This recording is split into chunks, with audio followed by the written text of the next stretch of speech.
Senator Chuck Schumer, leader of the Democrats in the Senate, has offered a resolution for the sense of the Senate condemning Tucker for having Nick Fuentes on his show and not challenging all of Fuentes' beliefs.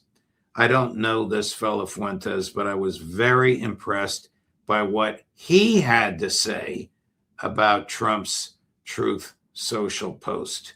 So as a bit of a prelude to Tucker coming on tomorrow and to elicit your response, of course, Scott, here's Nick Fuentes yesterday responding to Trump's Truth Social post on Rob Reiner. Someone gets murdered by their son. It's a horrific tragedy. This is a horrible story.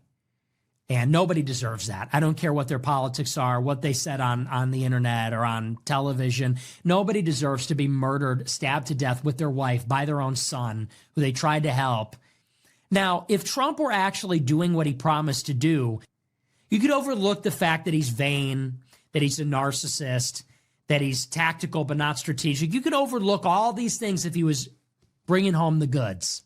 That we haven't ended one of the wars. We haven't remade the federal bureaucracy, and then he's a dick on top of it. Then it's all about his vanity and his own self-aggrandizement on top of it. What is the redeeming quality now?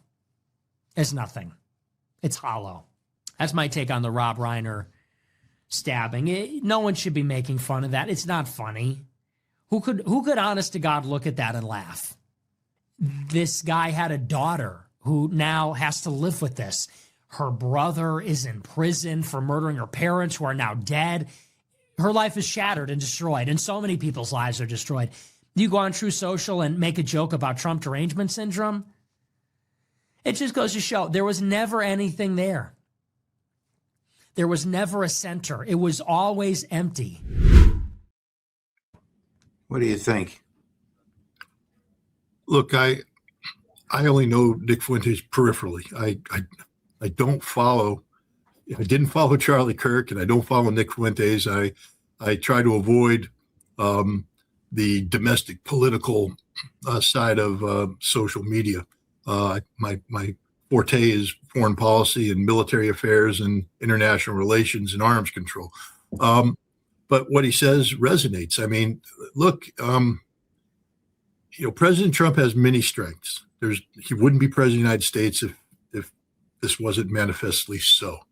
But he has many weaknesses as well. And these weaknesses are magnified by many of his supporters who refuse to hold him to account. I mean, one of the things that make people self-regulate is the notion that if you are excessive in your behavior, your social circle will hold you to account and you'll be shamed. This man knows no shame. And where he should be shamed, where people should say, no, Mr. President, you shouldn't be doing that. Nobody says that. This is a president that has his entire cabinet surround him and lay hands on him as if he is a conduit to the Lord Almighty through prayer session.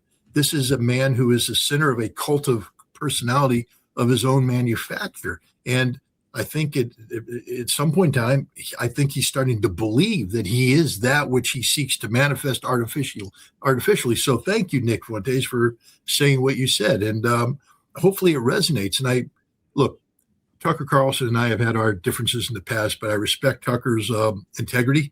And I especially on issues such as this, he's a very moral person. And I really look forward to what he has to say about this issue and about Donald Trump in general.